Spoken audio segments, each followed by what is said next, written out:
ಕಾರ್ಮಿಕ ದಿನಾಚರಣೆ ಮತ್ತು ಪೌರ ಕಾರ್ಮಿಕರಿಗೆ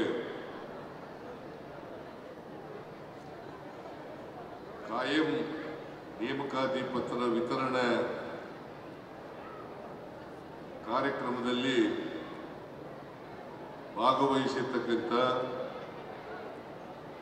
ಎಐಸಿಸಿ ಅಧ್ಯಕ್ಷರು,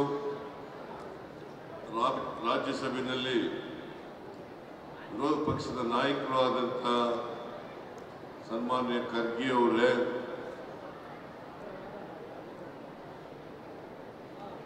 ಎಐಸಿಸಿ ಪ್ರಧಾನ ಕಾರ್ಯದರ್ಶಿಗಳಾದಂಥ ಶ್ರೀ ಸುರ್ಜೇವಾಲಾ ಅವರೇ, ರಾಜ್ಯದ ಉಪಮುಖ್ಯಮಂತ್ರಿಗಳು, ಬೆಂಗಳೂರು ನಗರ ಪಾಲಿಕೆಯ ಅಭಿವೃದ್ಧಿ ಮಂತ್ರಿಗಳು, ನೀರಾವರಿ ಸಚಿವರು ಆದಂಥ ಡಿ.ಕೆ. ಶಿವಕುಮಾರ್ ಅವರೇ,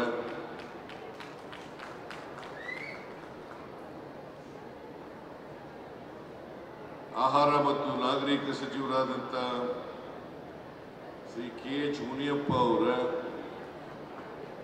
ಸಮಾಜ ಕಲ್ಯಾಣ ಇಲಾಖೆಯ ಸಚಿವರಾದಂಥ ಶ್ರೀ ಮಹದೇವಪ್ಪ ಅವರ, ನಗರಾಭಿವೃದ್ಧಿ ಸಚಿವರಾದಂಥ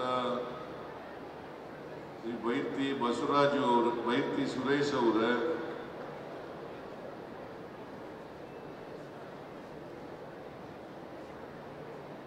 ಪೌರಾಡಳಿತ ಸಚಿವರಾದಂಥ ರಹೀಂ ಖಾನ್ ಅವರು,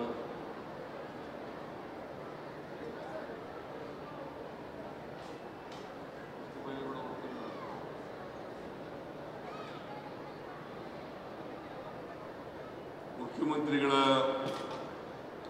ರಾಜಕೀಯ ಕಾರ್ಯದರ್ಶಿಗಳಾದಂಥ ನಸೀರ್ ಅಹಮದ್ ಅವರ, ಲೋಕಸಭೆಯ ಮತ್ತು ರಾಜ್ಯಸಭೆಯ ಸದಸ್ಯರುಗಳ, ಎಲ್ಲ ಶಾಸಕ ಮಿತ್ರರ, ಪೌರ ಕಾರ್ಮಿಕರ ರಾಜ್ಯ ಘಟಕದ ಸಂಘಟನೆಯ ಅಧ್ಯಕ್ಷರಾದಂಥ ಮಾಜಿ ಮಹಾಪೌರರಾದಂಥ ನಾರಾಯಣ ಅವರೇ, ಇಲ್ಲಿ ಆಗಮಿಸಿರ್ತಕ್ಕಂಥ ಆತ್ಮೀಯ ಪೌರ ಕಾರ್ಮಿಕ ಬಂಧುಗಳೇ, ತಾಯಂದಿರೇ, ಇತರ ಎಲ್ಲ ಸ್ನೇಹಿತರೇ, ಮಾಧ್ಯಮದ ಗೆಳೆಯರು, ಇವತ್ತು ಜಗತ್ತಿನಾದ್ಯಂತ ಕಾರ್ಮಿಕರ ದಿನಾಚರಣೆಯನ್ನು ಆಚರಣೆ ಮಾಡ್ತಾ ಇದ್ದಾರೆ. 1886ನೇ ಇಸ್ವಿ ದೊಡ್ಡ ಹೋರಾಟ ಕಾರ್ಮಿಕರಿಂದ ನಡೆಯಿತು. ಆ ದಿನವನ್ನೇ ನಾವು ಇವತ್ತು ಕಾರ್ಮಿಕರ ದಿನಾಚರಣೆಯನ್ನಾಗಿ ಆಚರಣೆ ಮಾಡ್ತಾ ಇದ್ದೀವಿ. ನಿಮ್ಮೆಲ್ಲರಿಗೂ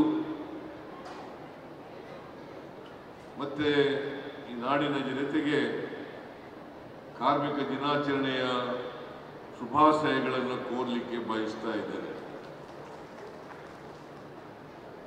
ಕಾರ್ಮಿಕ ದಿನಾಚರಣೆ ಬಗ್ಗೆ ಮಾನ್ಯ ಮಲ್ಲಿಕಾರ್ಜುನ ಖರ್ಗೆಯವರು ಬಹಳ ವಿಚಾರಗಳನ್ನು ಪ್ರಸ್ತಾಪ ಮಾಡಿದ್ದಾರೆ. ನಾನು ಮತ್ತೆ ಆ ವಿಚಾರಗಳನ್ನು ಪ್ರಸ್ತಾಪ ಮಾಡಲಿಕ್ಕೆ ಹೋಗಲ್ಲ. ಇವತ್ತು ಈ ಸಂದರ್ಭದಲ್ಲಿ ಬೆಂಗಳೂರು ನಗರ ಪಾಲಿಕೆಯಲ್ಲಿ ಕೆಲಸ ಮಾಡ್ತಾ ಇರ್ತಕ್ಕಂಥ ಪೌರ ಕಾರ್ಮಿಕರಿಗೆ ನೇಮಕಾತಿ ಕಾಯಂ ನೇಮಕಾತಿ ಪತ್ರಗಳನ್ನು ವಿತರಣೆ ಮಾಡ್ತಕ್ಕಂಥ ಕೆಲಸವನ್ನು ಮಾಡ್ತಾ ಇದ್ದೀವಿ. ಸುಮಾರು ದೇಶದಲ್ಲಿ 12 ಲಕ್ಷ ಪೌರ ಕಾರ್ಮಿಕರಿದ್ದಾರೆ. 12 ಲಕ್ಷ ಪೌರ ಕಾರ್ಮಿಕರಿದ್ದಾರೆ. ಮೈಸೂರು ನಗರ ಪಾಲಿಕೆಯಲ್ಲಿ ರಾಜ್ಯದಲ್ಲಿ 38,000 ಪೌರ ಕಾರ್ಮಿಕರಿದ್ದಾರೆ. ಅವರೆಲ್ಲರೂ ಕೂಡ ವಿವಿಧ ಸ್ಥಳೀಯ ಸಂಸ್ಥೆಗಳಲ್ಲಿ ಕೆಲಸ ಮಾಡ್ತಾರೆ. ನಾನು ಹಿಂದೆ ಮುಖ್ಯಮಂತ್ರಿ ಆಗಿರುವಾಗ ನೀವೆಲ್ಲರೂ ಕೂಡ ಬಹಳ ಜನ ಪೌರ ಕಾರ್ಮಿಕರು ಕಾಂಟ್ರಾಕ್ಟ್ ಮೇಲೆ ಕೆಲಸ ಮಾಡ್ತಾ ಇದ್ರು. ಕಾಂಟ್ರಾಕ್ಟರು ಶೋಷಣೆ ಮಾಡ್ತಾ ಇದ್ರು, ಅವ್ರು ದೌರ್ಜನ್ಯ ಮಾಡ್ತಾ ಇದ್ರು, ಇವರಿಗೆ ನ್ಯಾಯಯುತವಾಗಿ ಸಂಬಳವನ್ನು ಕೊಡ್ತಾ ಇರಲಿಲ್ಲ. ನಾನು ಮುಖ್ಯಮಂತ್ರಿ ಆದಮೇಲೆ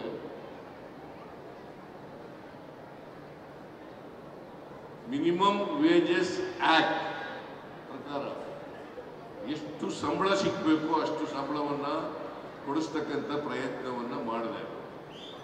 ಅದಕ್ಕೆ ಮೊದಲು 7,000 ರೂಪಾಯಿ ಸಿಗ್ತಾ ಇತ್ತು. ಆಮೇಲೆ 17,000-18,000 ರೂಪಾಯಿ ಸಿಕ್ಕಂಗೆ ಮಾಡಿದೆ. ಆಮೇಲೆ ನೇರವಾಗಿ ಪೌರ ಕಾರ್ಮಿಕರಿಗೆ ಸಂಬಳ ಕೊಡ್ತಕ್ಕಂಥ ಕೆಲಸವನ್ನು ಮಾಡೋದ್ರಿಂದ ಇವತ್ತು ಮಧ್ಯವರ್ತಿಗಳ ಹಾವಳಿ, ಕಾಂಟ್ರಾಕ್ಟರ್ಗಳ ಹಾವಳಿ, ಅನ್ಯಾಯ, ಅದರಿಂದ ನೀವು ಎಲ್ಲರೂ ಕೂಡ ಮುಕ್ತರಾದ್ರಿ ಅಂತಕ್ಕಂಥ ಮಾತುಗಳನ್ನು ಹೇಳಲಿಕ್ಕೆ ಬಯಸ್ತಾ ಇದ್ದೇನೆ. ನಾನು ವಿರೋಧ ಪಕ್ಷದ ನಾಯಕನಾಗಿದ್ದಾಗ ಒಮ್ಮೆ ನಾರಾಯಣ ಮತ್ತು ಇತರ ಎಲ್ಲ ಪೌರ ಕಾರ್ಮಿಕ ಸ್ನೇಹಿತರು ನನ್ನನ್ನು ಕರೆದು, ನಾವು ಪ್ರತಿಭಟನೆ ಮಾಡ್ತಾ ಇದ್ದೀವಿ, ನೀವು ಅಲ್ಲಿಗೆ ಬರಬೇಕು ಅಂತಕ್ಕಂಥ ಮಾತುಗಳನ್ನು ಹೇಳಿದರು. ನಾನು ವಿರೋಧ ಪಕ್ಷದ ನಾಯಕನಾಗಿ ಪ್ರತಿಭಟನಾ ಸ್ಥಳಕ್ಕೆ ಹೋಗಿದ್ದೆ. ಆ ಪ್ರತಿಭಟನಾ ಸ್ಥಳದಲ್ಲಿ ಅನೇಕ ಡಿಮ್ಯಾಂಡ್ಗಳನ್ನು ನೀವು ಇಟ್ಟಿದ್ರಿ. ಈ ಕಾಯಂ ಮಾಡ್ತಕ್ಕಂಥದ್ದನ್ನು ಕೂಡ ಒಂದು ಡಿಮ್ಯಾಂಡನ್ನು ಇಟ್ಟಿದ್ರಿ. ನಾನು ರಾಜ್ಯ ಸರ್ಕಾರಕ್ಕೆ ಒತ್ತಾಯ ಮಾಡ್ತಕ್ಕಂಥ ಕೆಲಸವನ್ನು ಮಾಡುತ್ತೇನೆ.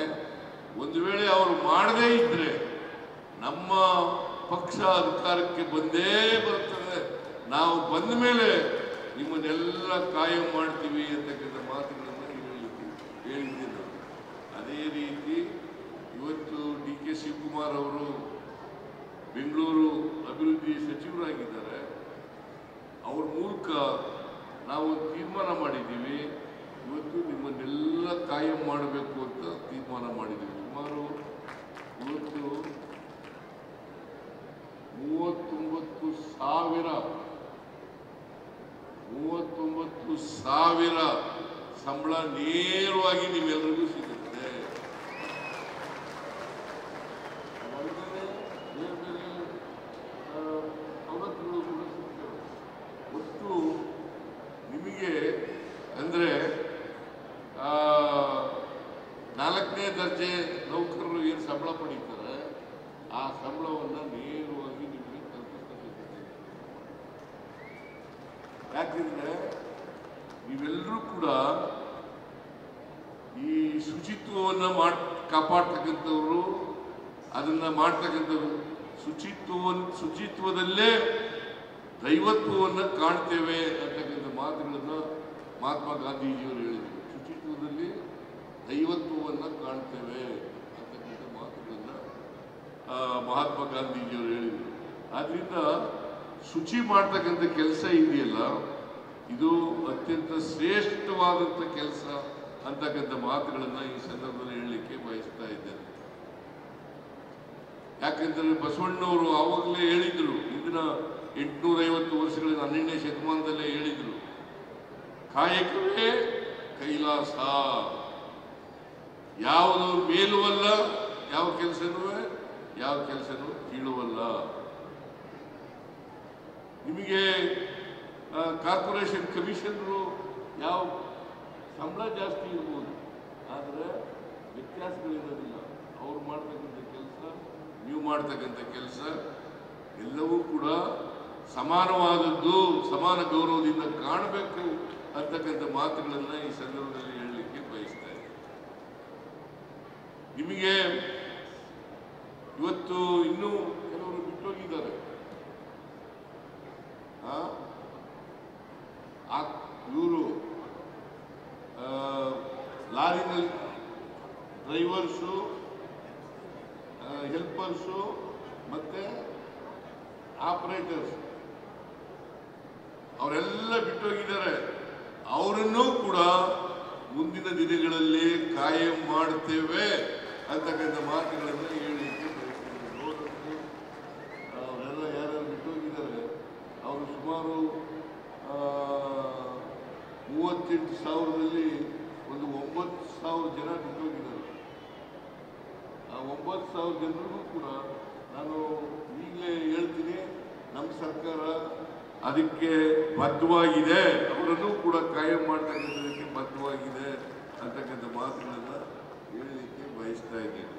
ಜೊತೆಗೆ ನಾನು ಮುಖ್ಯಮಂತ್ರಿ ಆಗಿರುವಾಗ ಪ್ರತಿ ವರ್ಷ ವಿದೇಶಗಳಿಗೆ ಕಳಿಸ್ತಕ್ಕಂಥ ಕೆಲಸವನ್ನು ಮಾಡಿದ್ದೆ.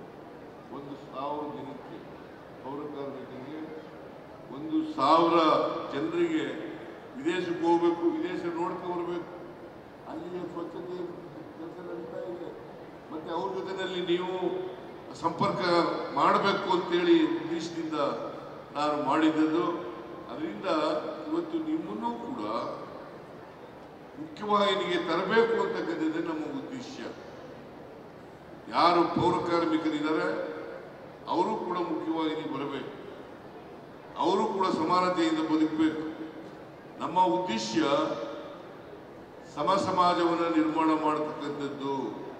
ಪೌರ ಕಾರ್ಮಿಕರಲ್ಲಿ, ಶ್ರೀಮಂತರಲ್ಲಿ ಅವ್ರ ಮಧ್ಯೆ ಏನು ಅಸಮಾನತೆ ಇದೆ, ಅಸಮಾನತೆಯನ್ನು ತೊಡೆದಾಕ್ತಕ್ಕಂಥದ್ದೇ ನಮ್ಮ ಉದ್ದೇಶ. ಆರ್ಥಿಕವಾಗಿ, ಸಾಮಾಜಿಕವಾಗಿ ಅಸಮಾನತೆಯನ್ನು ತೊಡೆದಾಕಿ ಎಲ್ಲರಿಗೂ ಸಾಮಾಜಿಕ, ಆರ್ಥಿಕ, ಶೈಕ್ಷಣಿಕ ಶಕ್ತಿಯನ್ನು ಕೊಡಬೇಕು ಅಂತಕ್ಕಂಥದ್ದೇ ನಮ್ಮ ಉದ್ದೇಶ. ಆ ದಿಕ್ಕಿನಲ್ಲಿ ನಾವು ಪ್ರಾಮಾಣಿಕ ಪ್ರಯತ್ನವನ್ನು ಮಾಡ್ತಾ ಇದ್ದೇವೆ ಅಂತಕ್ಕಂಥ ಮಾತುಗಳನ್ನು ಹೇಳಲಿಕ್ಕೆ ಬಯಸ್ತಾ ಇದ್ದಾರೆ. ಈಗ ನಾರಾಯಣ ನಿಮ್ಮ ಮುಖಂಡ ಇದ್ದಾರೆ, ಇನ್ನೂ ಅನೇಕ ಜನ ಮುಖಂಡಗಳಿದ್ದಾರೆ, ಅನೇಕ ಜನ ಮುಖಂಡಗಳಿದ್ದೀವಿ. ಅವ್ರನ್ನೆಲ್ಲ ಇವತ್ತು ರಾಜಕೀಯವಾಗಿ ಗುರುತಿಸ್ತಕ್ಕಂಥ ಕೆಲಸವನ್ನು ನಮ್ಮ ಸರ್ಕಾರ ಮಾಡಿದೆ ಅಂತಕ್ಕಂಥದ್ದನ್ನ ತಮಗೆ ತಿಳಿಸ್ಲಿಕ್ಕೆ, ನಾರಾಯಣ ಇವತ್ತು ಮಾಜಿ ಮೇಯರ್ ಆಗಿರ್ಬೇಕಾದ್ರೆ ಆ ಮೇಯರ್ ಮಾಡ್ತಕ್ಕಂಥ ಕೆಲಸವನ್ನ ನಾನು ಮಾಡದ್ದು, ನಮ್ಮ ಪಕ್ಷ ಮಾಡದ್ದು ಅಂತಕ್ಕಂಥದ್ದನ್ನ ಇವತ್ತು ತಮಗೆ ತಿಳಿಸ್ಲಿಕ್ಕೆ ಬಯಸ್ತಾ ಇದ್ದೇನೆ. ಅದರಿಂದ ಈ ಮುಂದಿನ ದಿನಗಳಲ್ಲಿ ಒಳ್ಳೆ ಭವಿಷ್ಯ ಇದೆ ನಾರಾಯಣನಿಗೆ ಅಂತಕ್ಕಂಥ ಮಾತುಗಳನ್ನು ಈ ಸಂದರ್ಭದಲ್ಲಿ ಹೇಳಿ ನಾನು ಹೆಚ್ಚು ಮಾತಾಡಲಿಕ್ಕೆ ಹೋಗಲ್ಲ. ನೀವೆಲ್ಲರೂ ಕೂಡ ಈಗಾಗಲೇ ಖರ್ಗೆಯವರು ಹೇಳದಂತೆ ಯಾರು ನಿಮಗೆ ಸಹಾಯ ಮಾಡ್ತಾರೆ, ಯಾರು ನಿಮಗೆ ಉಪಕಾರ ಮಾಡಿರ್ತಾರೆ ಅಂತ ಜನರ ಜೊತೆ ಇರ್ತಕ್ಕಂಥ ಕೆಲಸವನ್ನು ನೀವೆಲ್ಲರೂ ಕೂಡ ಮಾಡಬೇಕು. ಬಾಬಾ ಸಾಹೇಬ್ ಅಂಬೇಡ್ಕರ್ ಅವರು ಹೇಳಿದಂಥ ವಿಚಾರಗಳನ್ನ ಗಮನದಲ್ಲಿ ಇಟ್ಟುಕೊಂಡು ನೀವೆಲ್ಲರೂ ಕೂಡ ಯಾರು ಉಪಕಾರ ಮಾಡಿದ್ದಾರೆ, ಯಾವ ಪಕ್ಷ ಮಾಡ್ತದೆ, ಯಾವ ಸರ್ಕಾರ ಮಾಡ್ತದೆ, ಅವ್ರ ಜೊತೆ ನೀವು ಗಟ್ಟಿಯಾಗಿ ನಿಲ್ಲಬೇಕು ಅಂತಕ್ಕಂಥ ಮಾತುಗಳನ್ನು ಹೇಳಿ ಇವತ್ತು ನಿಮ್ಗೆಲ್ಲರಿಗೂ ಕೂಡ ಬಹಳ ಸಂತೋಷ ಆಗಿದೆ. ಬಹಳ ಜನ ಹೇಳುತ್ತಾ ಇದ್ರು ಈಗ ನಮಗೆಲ್ಲ ಸಂತೋಷ ಆಗಿದೆ ಅಂತೇಳಿ. ನೀವು ಇದರ ಸರ್ಕಾರದ ಉಪಯೋಗವನ್ನು ಎಲ್ಲ ಪಡ್ಕೊಳ್ಬೇಕು. ನಾವು ಇದ್ರ ಜೊತೆಗೆ ಅನೇಕ ಜನಪರ ಕೆಲಸಗಳನ್ನು ಮಾಡ್ತಾ ಇದ್ದೀವಿ. ಆ ಜನಪರ ಕಾರ್ಯಕ್ರಮಗಳು ಕೂಡ 5 ಯೋಜನೆಗಳನ್ನು ಕೂಡ ನಾವು ಕೊಟ್ಟಿದ್ದೇವೆ. ಆ 5 ಯೋಜನೆಗಳ ಲಾಭ ಪಡ್ಕೋಬೇಕು. ಜೊತೆಗೆ ಎಲ್ಲಕ್ಕಿಂತ ಬಹಳ ಮುಖ್ಯವಾಗಿ ನಿಮ್ಮ ಮಕ್ಕಳನ್ನ ವಿದ್ಯಾವಂತರನ್ನಾಗಿ ಮಾಡ್ತಕ್ಕಂಥ ಕೆಲಸವನ್ನು ಮಾಡಲೇಬೇಕು. ಬಹಳ ಜನ ಇವತ್ತು ವಿದ್ಯಾವಂತರಾಗ್ತಾ ಇದ್ದೀರಿ, ಬಹಳ ಸಂತೋಷ. ಆದರೆ ಬಹಳ ಕಡಿಮೆ ಜನ ವಿದ್ಯಾವಂತರಾಗ್ತಾ ಇದ್ದೀರಿ. ಆದರೆ ಹೆಚ್ಚು 100ಕ್ಕೆ 100 ವಿದ್ಯಾವಂತರಾಗಬೇಕು. ನಿಮ್ಮ ಮಕ್ಕಳುಗಳು ಕೂಡ ಡಾಕ್ಟರ್ಗಳಾಗಬೇಕು, ನಿಮ್ಮ ಮಕ್ಕಳುಗಳು ಕೂಡ ಇಂಜಿನಿಯರ್ಗಳಾಗಬೇಕು, ನಿಮ್ಮ ಮಕ್ಕಳುಗಳು ಕೂಡ ವಿಜ್ಞಾನಿಗಳಾಗಬೇಕು.